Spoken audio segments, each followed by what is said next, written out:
Let's bring in our panel, our regular grouping, Andrew Charlton, Zoe McKenzie. Great to see you both. I want to ask you, first of all, this poll that shows Peter Dutton is better placed to deal with Donald Trump. Is that a boost for the coalition, do you think?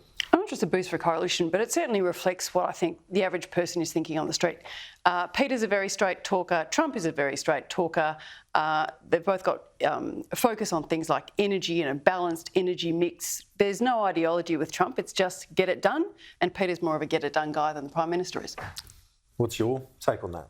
So just to refresh people's memory, 47% in that survey today in the Freshwater poll suggested Peter Dutton would be better to deal with Donald Trump. 36% preferred Mr Albanese on that. Well, Peter Dutton's obviously trying to copy aspects of Donald Trump's style. Peter Dutton is a bit like a Temu Donald Trump, the off-brand knockoff, trying to copy the same aspects but not quite bringing the same quality.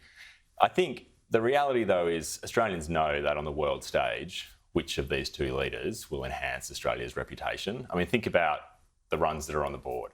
During the last Liberal administration, the Liberals managed to offend our allies in the Pacific Islands. Peter Dutton himself made offensive comments about climate change. They managed to destroy a lot of our trading relationships, particularly our relationships with China. We all know what they did to the French. Compare that to Anthony Albanese on the world stage. Anthony Albanese has enhanced Australia's global standing. He's repaired our relationships with our Pacific neighbours.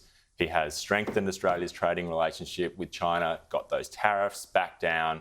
And these are things that Australians benefit from very directly. So clear choice on the international stage between Peter Dutton and Anthony Albanese. I think Australians... You can tell, so we're getting into that period where the government is going to target Mr Dutton relentlessly. Today, the Treasurer suggested he's guilty of reckless arrogance, and that won't translate well into foreign policy. How does he rebut this? Can I just make one final point on what Andrew just said in terms of the Prime Minister? The Prime Minister had a chance to go and meet with Trump over the weekend.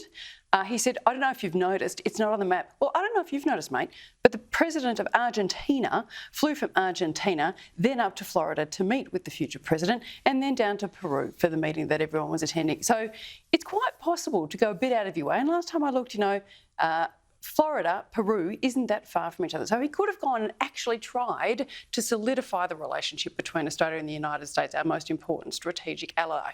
In relation to what the Treasurer said today, I have never seen either recklessness nor arrogance from Peter Dutton, and I have known him for well over 20 years. He's not a reckless bloke. He's a very solid and methodical and planned and careful bloke. So it just seems that they're pulling words out of the blue to try and hope that something will stick. But anyone who's met the guy knows that it won't.